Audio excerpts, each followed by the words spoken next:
नमस्कार साथियों, मित्रों, प्यारे विद्यार्थियों, अभिवादन स्वीकार करिएगा राजस्थान से हिंदी शिक्षक चंद्रभान सिंह हाड़ा का।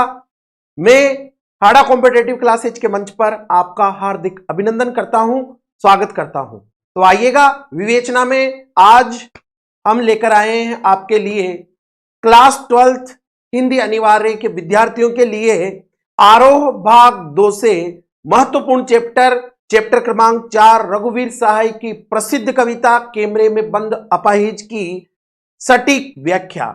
इसके पहले वाले वीडियो में आपने देखा, हमने रघुवीर सहाय के जीवन परिचय से संबंधित सारी बातें जो कि परीक्षा के दृष्टिकोण से महत्वपूर्ण थी, उन पर चर्चा और विमर्श किया।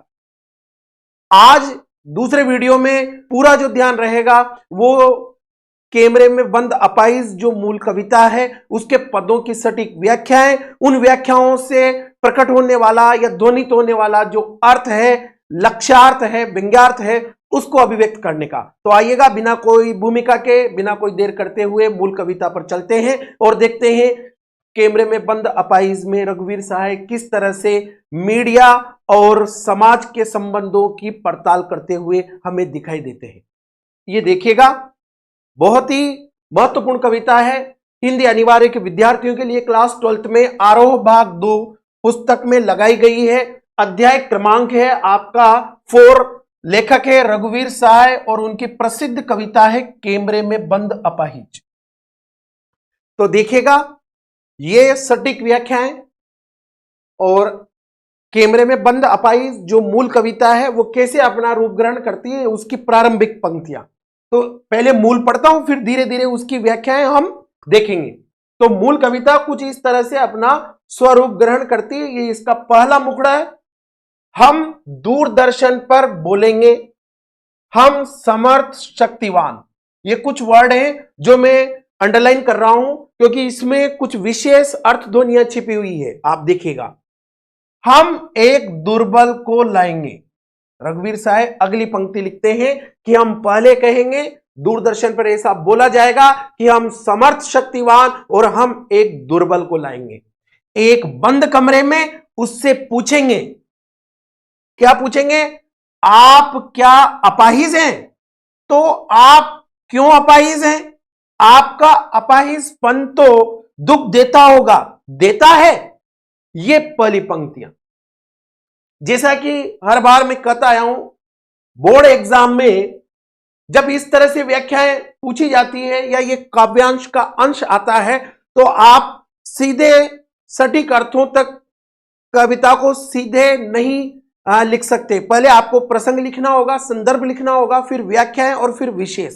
तो यदि इस कविता से कोई काव्यांश बोर्ड पेपर में आता है तो आप प्रसंग कैसे लिखेंगे? तो देखिएगा, प्रसंग भी मैं आपके लिए बता रहा हूं कि प्रस्तुत काव्यांश कवि रघुवीर सहाय द्वारा लिखित काव्य संग्रह लोग भूल गए हैं कि कविता कैमरे में बंद अपाहिज से लिया गया है। यह पहला संदर्भ।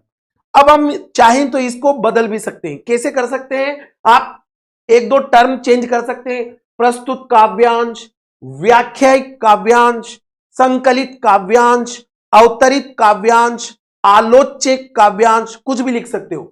कवि अब डायरेक्ट लिख रहे हैं, हम चाहें तो ऐसा भी लिख सकते हैं, दूसरे सप्तक के प्रमुख हस्ताक्षर नई कविता के कवि रघुवीर सहाय द्वारा लिखित काव्य संग्रह लोग भूल गए हैं। या फिर आप चाहें तो और बड़ा, क्योंकि हमने जीवन परिचय में पढ़ा था, अवार्डेड रचनाएं 1984 का साहित्य अकादमी पुरस्कार इस संग्रह को मिला है। तो आप लिख सकते हैं, साहित्य अकादमी से पुरस्कृत प्रसिद्ध काव्य संग्रह लोग भूल गए हैं कि प्रसिद्ध कविता कैमरे में बंद अपाहिज से लिया गया है। तो यह हमारे ऊपर निर्भर करता है कि हम संदर्भ कैसे लिखते हैं। चलिए, इसके दूसरा पैराग्राफ चेंज करके अब हम वो प्रसंग जोड़ेंगे जिस पर ये पंक्तियां दी हुई है। कवि ने इसमें, यानी इस कविता में, शारीरिक चुनौती को झेलते व्यक्ति से टेलीविजन कैमरे के सामने किस तरह के सवाल पूछे जाते हैं का वर्णन किया है। कि जब शारीरिक चुनौती को झेलता हुआ जो व्यक्ति है, उसकी पीड़ा, उसकी करुणा को दिखाने के लिए सामाजिक उद्देश्य से प्रेरित होकर जो कार्यक्रम चालू होता है, वो कैसे क्रूर हो जाता है, किस तरह के सवाल, बेतुके सवाल उससे पूछे जाते हैं, जो कि साक्षात्कारकर्ता की संवेदनाहीनता को दर्शाता है, उसको ये कविता बहुत अच्छे तरीके से अभिव्यक्त करती है। तो व्याख्या की तरफ बढ़ते हैं। लाइन टू लाइन में बताने का प्रयास करूंगा। ये जो ऊपर पंक्तियां पढ़ी, उनको अब हम line to line, word to word उनकी व्याख्या देखते हैं। पहले थोड़ा सा इसकी पृष्ठभूमि देख लो। इसमें मीडिया से जुड़े लोगों की मानसिकता पर प्रकाश डालते हुए कवि रघुवीर सहाय बताते हैं कि क्या हम दूरसंचार माध्यमों पर बोलेंगे, क्या बोलेंगे, हम समर्थ शक्तिवान। ये प्रथम दो पंक्तियां थी। अर्थ सिंपल है, अभिधात्मक है।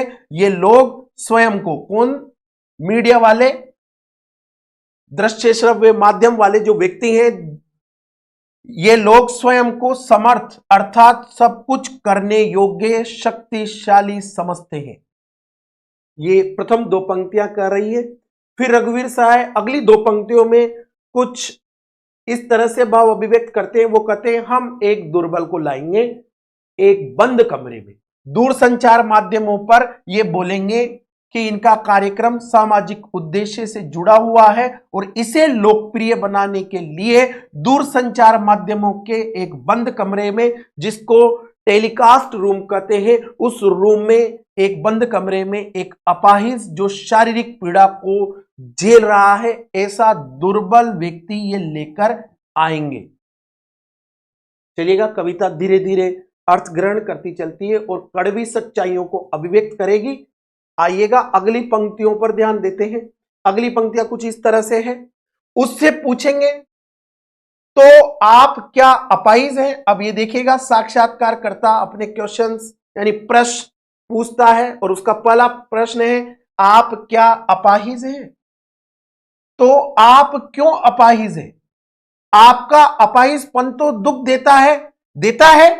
दूरसंचार माध्यमों पर उसकी विकलांगता एवं मजबूरी दिखाने के लिए, उस शारीरिक चुनौती का सामना करने वाले व्यक्ति की मजबूरी और विकलांगता दिखाने के लिए उससे कई प्रकार के प्रश्न पूछे जाएंगे कि क्या आप अपंग हैं, अपाहिज हैं?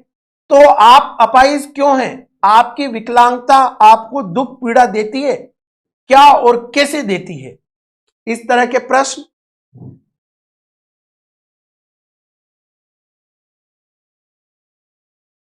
इस तरह के बेतुके प्रश्न जो कि मानवीयता की हंसी उड़ाते प्रतीत होते हैं, लेकिन सिर्फ अपने कार्यक्रम को लोकप्रिय बनाने हेतु अपंग व्यक्ति से उसकी अपंगता पर अनेक सवाल कर अपने दिमाग की अपंगता सिद्ध करते हुए ये दिखते हैं।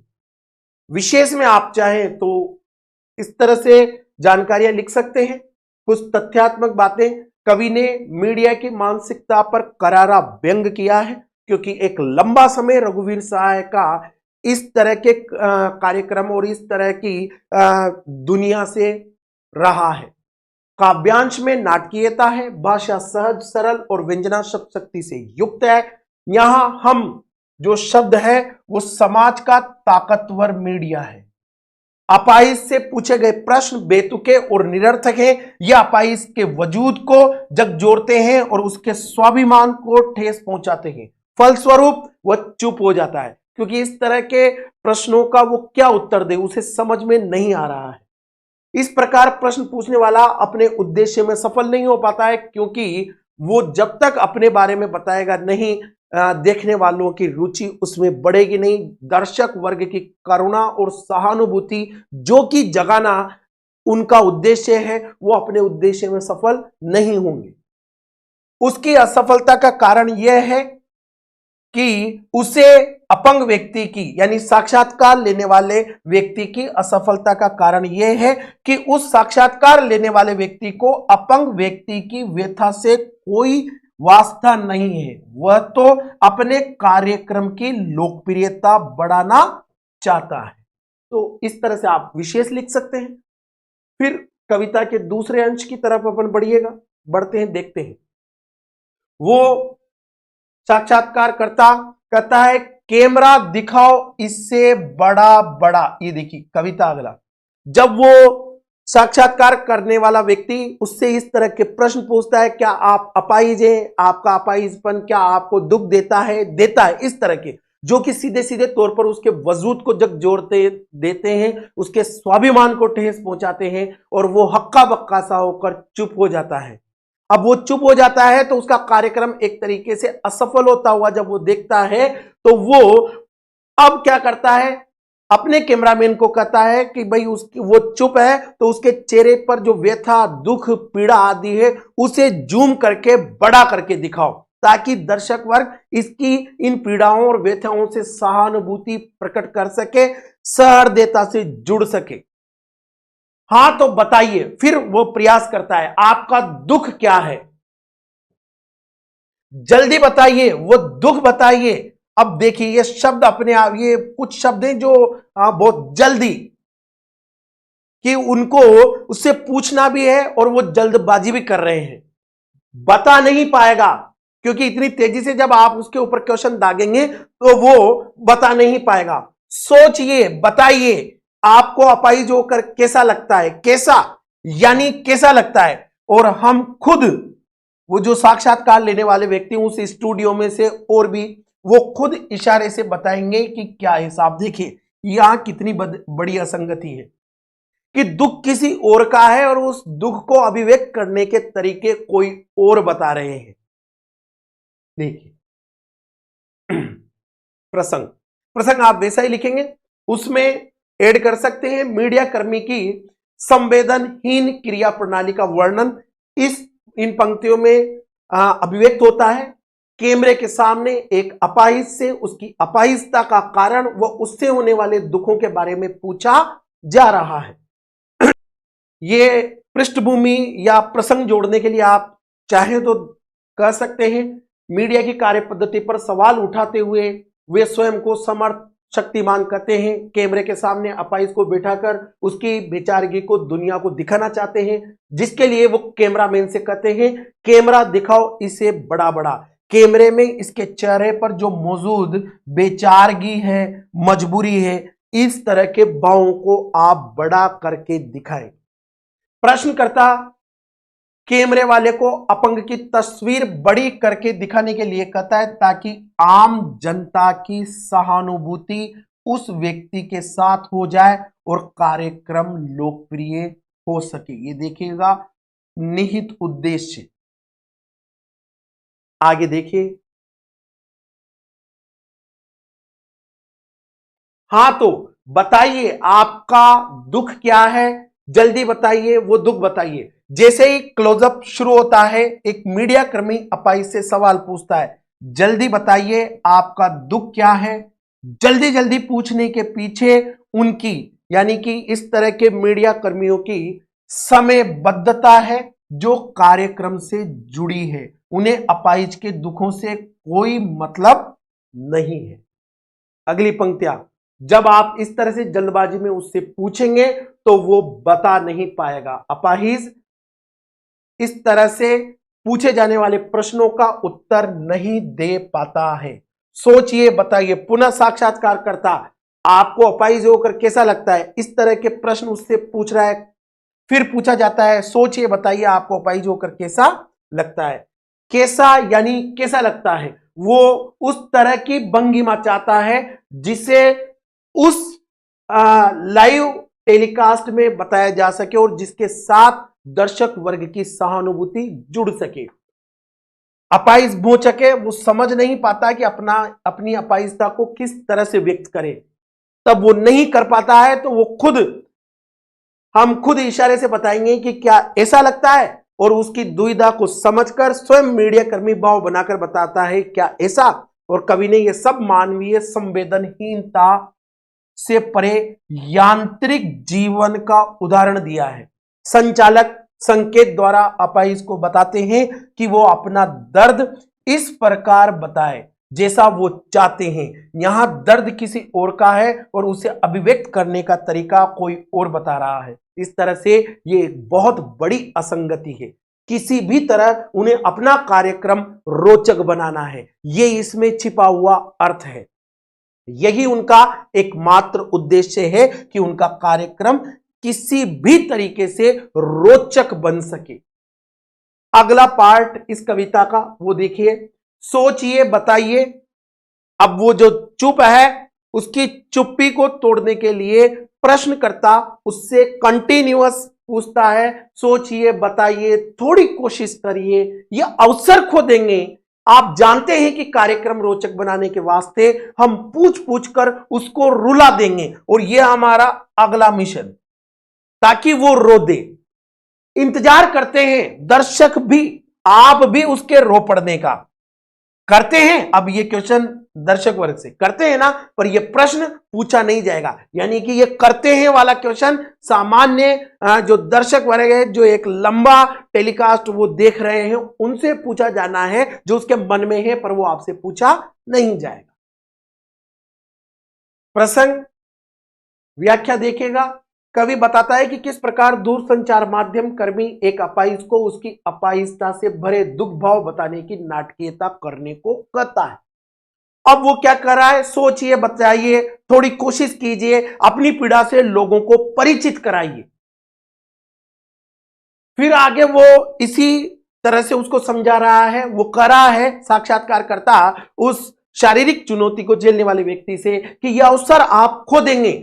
ये वो अवसर है जब आप अपनी पीड़ा को इस तरीके से इस माध्यम के द्वारा एक बड़े जन समुदाय तक पहुंचा सकते हैं। ये आपके लिए अच्छा अवसर है। टेलीविजन पर सारे लोग आपको देख रहे हैं, अपना दर्द नहीं बताने से आप ये मौका खो देंगे, आपको ऐसा मौका फिर नहीं मिल सकेगा। फिर अगली पंक्तियां, आप जानते हैं कि कार्यक्रम रोचक बनाने के वास्ते हम पूछ पूछ कर उसको रुला देंगे।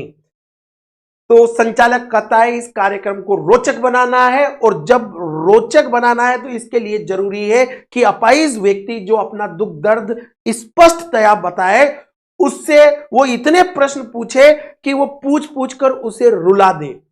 दूरसंचार माध्यम वाले इस अवसर की प्रतीक्षा में रहते हैं कि उनके सवालों से सामने बैठा शारीरिक पीड़ा को झेलता वह अपाहिज रो पड़े, ताकि उनका कार्यक्रम रोचक बन सके।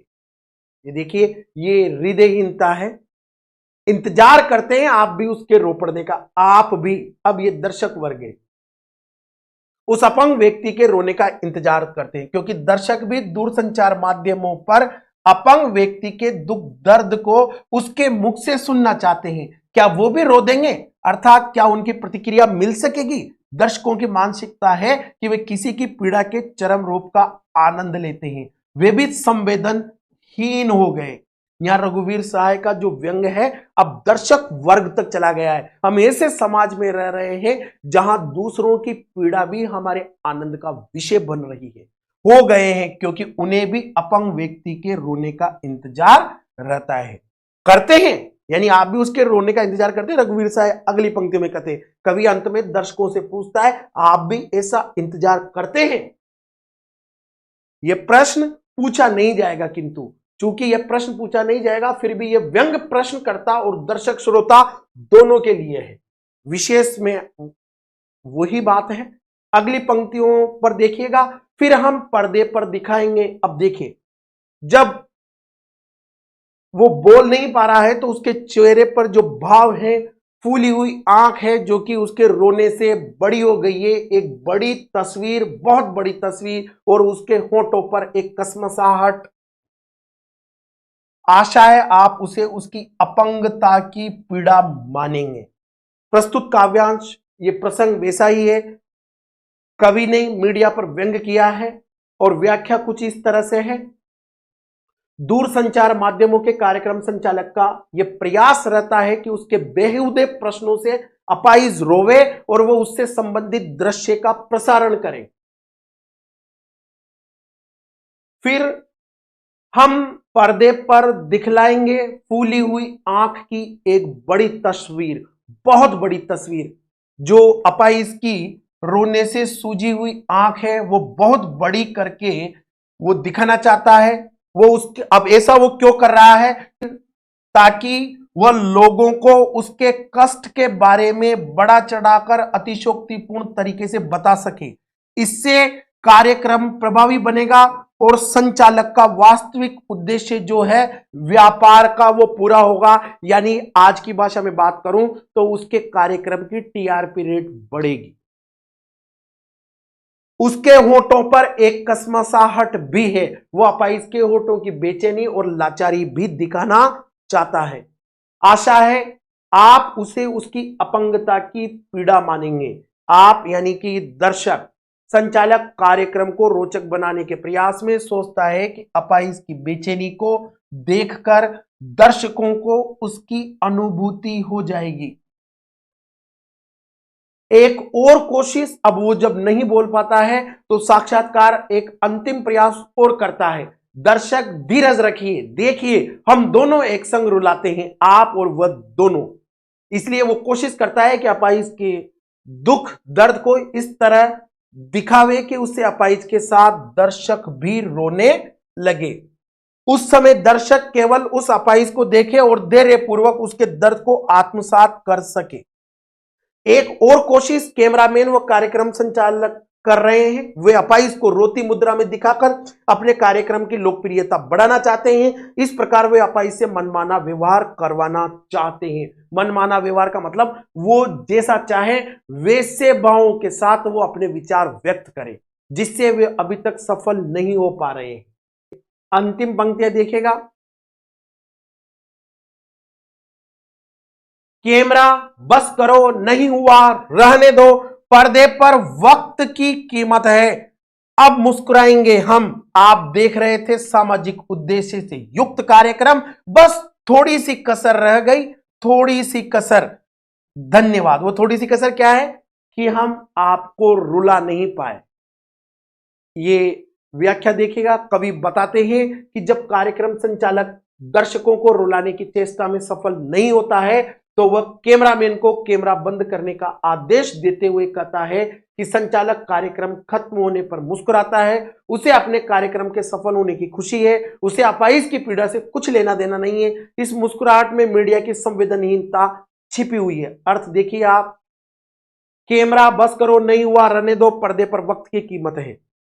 पंक्तियां अर्थ होंगी, समय और धन व्यय का अब बस करो। यदि अपाइज का दर्द पूरी तरह प्रकट न हो सका तो कोई बात नहीं, न सही पर्दे का एक एक क्षण कीमती होता है, ध्यान रखना पड़ता है। आशय यह है कि कार्यक्रम को दूर संचार माध्यमों पर प्रसारित करने में काफी समय और धन का व्यय होता है।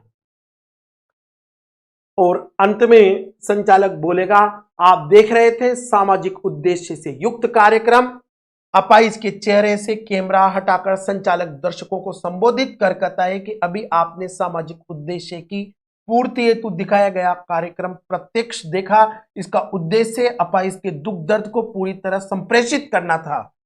बस थोड़ी कसर रह गई, धन्यवाद। परंतु इसमें थोड़ी सी कसर रह गई, अर्थात अपाइज के रोने का दृश्य नहीं आ सका तथा दर्शक भी नहीं रो पाए। अगर दोनों एक साथ रो देते तो कार्यक्रम सफल हो जाता, ऐसा वो नहीं बोलता है। अंत में कार्यक्रम संचालक दर्शकों को धन्यवाद देता है। यह धन्यवाद मानो उसके संवेदनाहीन व्यवहार पर व्यंग है। और कवि विशेष में वही कवि कार्यक्रम संचालक के कार्य एवं उद्देश्य पर सीधे व्यंग करते हैं कि कार्य अपाइज की सहायता और संवेदना व्यक्त करना नहीं था, वरन अपना कार्यक्रम सफल बनाना था। भाषा सरल, सहज, वो संप्रेषणीय है। तो इस तरह से ये मित्रों क्लास 12th के विद्यार्थी जो हिंदी अनिवार्य से तैयारी कर रहे हैं उनके लिए चैप्टर क्रमांक 4 से कैमरे में बंद अपाइज की जो व्याख्याओं से संबंधित बातें थी वो आपके साथ साझा की गई। मित्रों अगले जो पार्ट में बहुत जल्दी आपके साथ विषय के प्रश्नोत्तर के साथ बहुत जल्दी आपके बीच आऊंगा। तब तक के लिए इजाजत दीजिए। यदि आप देख रहे हैं प्लीज लाइक करें, शेयर करें, पढ़ते रहें, आगे बढ़ते रहें। धन्यवाद।